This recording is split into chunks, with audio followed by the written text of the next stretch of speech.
வணக்கம் நண்பர்களே.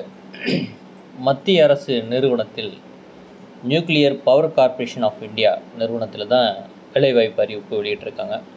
தகுதி ITI, diploma, any degree, BSc படித்தவர்கள் ஒரு நிரந்தரமான ஒரு வேலைவாய்ப்புக்கு விண்ணப்பம் செய்யலாம். அசிஸ்டன்ட், டெக்னீஷியன்ட்டு பல்வேறு விதமான பதவி இருக்குது. என்னென்ன பணியிடங்கள், எப்படி விண்ணப்பம் செய்கிறது போன்ற விவரங்கள் பார்க்குறதுக்கு முன்னாடி இது வரைக்கும் நம்ம சேனலில் நீங்கள் யாரும் சப்ஸ்கிரைப் பண்ணலை அப்படின்னா தவறாமல் சப்ஸ்கிரைப் பட்டனை கிளிக் பண்ணிவிட்டு ஆளுங்கிற பட்டனையும் பெல் பட்டனை கிளிக் பண்ணிங்க. அப்பொழுது தான் உங்களுக்கு ஜாப் சம்மந்தமான நோட்டிஃபிகேஷன் உங்களது மொபைலுக்கு வந்து கொண்டிருக்கும். வாங்க நம்ம வீடியோக்குள்ளே போகலாம். இப்போ நம்ம பார்க்குறது நியூக்ளியர் பவர் கார்ப்பரேஷன் ஆஃப் இந்தியாவோட அஃபிஷியல் நோட்டிஃபிகேஷன் தான். இந்த நோட்டிஃபிகேஷன் 28/5/2025 அன்றைக்கி வெளியிட்டிருக்காங்க. இந்த பதவிக்கு ஆன்லைன் விண்ணப்பம் செய்வதற்கு 17/6/2025 வரைக்கும் இருக்குது. ஸோ இதில் மொத்தம் 197 காலி பணியிடங்கள் பல்வேறு பதவிக்கு இருக்குது. முதல் பதவி பார்த்தீங்கன்னா ஸ்டைஃபென்ட்ரி ட்ரைனிங் சயின்டிஃபிக் அசிஸ்டண்ட்டுங்கிற பதவிக்கு டிப்ளமோ படித்தவர்கள் விண்ணப்பம் செய்யலாம். சயின்டிஃபிக் ட்ரைனிங் சயின்டிஃபிக் அசிஸ்டண்ட் பதவிக்கு விண்ணப்பம் செய்யலாம். Scientific training technician scientific training டெக்னீஷியன்ட்டு கேட்டகரி 2 அப்படிங்கிறதுல வெளியிட்டிருக்காங்க. அசிஸ்டண்ட் கிரேடு 1, அசிஸ்டண்ட் கிரேடு 1 F&Aல, அசிஸ்டண்ட் கிரேடு C&Mmல மொத்தம் 197 காலி பணியிடங்கள் அறிவிப்பு வந்து வெளியிட்டிருக்காங்க. இதில் பார்த்தீங்கன்னா ஒருவருக்கும் என்னென்ன கல்வி தகுதி அப்படிங்கிற விவரங்களும் சொல்லியிருக்காங்க. ஸோ இந்த பிரேக்கப் டீட்டெயில் மெக்கானிக்கில் எத்தனை, எலக்ட்ரிக்கலில் எத்தனை, கெமிஸ்ட்ரி, கெமிக்கல், ஃபிசிக்ஸ் இதெல்லாம் எத்தனை காலி பணியிடங்கள் ஒதுக்கி இருக்கிறதாக டெக்னீஷியன் சயின்டிஃபிக் அசிஸ்டன்ட் பதவிக்கு வெளியிட்டிருக்காங்க.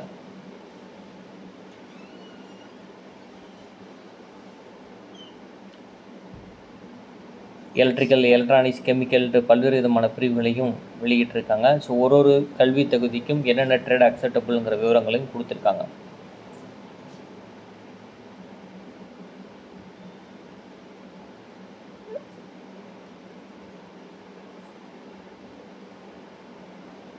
இந்த கேட்டகரி வைஸ் அப்ரிவேஷன் எல்லா விவரங்களும் கொடுத்துருக்காங்க. எசென்சியல் எஜுகேஷனல் குவாலிஃபிகேஷன் விவரங்கள் கொடுத்துருக்காங்க. சயின்டிஃபிக் ட்ரைனிங் பற்றி டிப்ளமோ படித்தவர்கள் விண்ணப்பம் செய்யலாம். 60% மார்க் இருந்து mechanical, electrical, electronics and chemical போன்ற படித்தவர்கள் விண்ணப்பம் செய்யலாம்.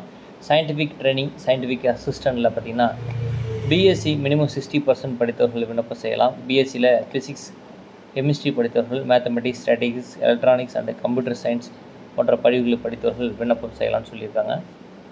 Scientific training technician higher secondary முடித்துவிட்டு ஐஎஸ்சி சயின்ஸ் ஸ்ட்ரீம் படித்தவர்கள் விண்ணப்பம் செய்யலாம். சைஃபென்ட்ரி டெக்னீஷியன் படித்தவர்கள், ஐடிஐ படித்தவர்கள் விண்ணப்பம் செய்யலாம். அசிஸ்டண்ட் கிரேட் டிகிரி முடித்தவர்கள் விண்ணப்பம் செய்யலாம். ஸோ ஏஜ் ரிலாக்ஸேஷனோட விவரங்களும் கொடுத்துருக்காங்க. ஸோ இதனுடைய நோட்டிஃபிகேஷன் லிங்க் இந்த டிஸ்கிரிப்ஷனில் கொடுத்துருக்கேன். முழுவதும் படித்து புரிந்து கொண்ட பிறகு இந்த வேலைவாய்ப்புக்கு விண்ணப்பம் செய்யுங்கள்.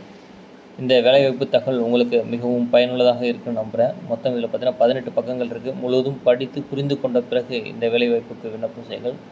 மீண்டும் ஒரு நல்ல வேலைவாய்ப்பு தகவலோடு சந்திப்போம். நன்றி, வணக்கம்.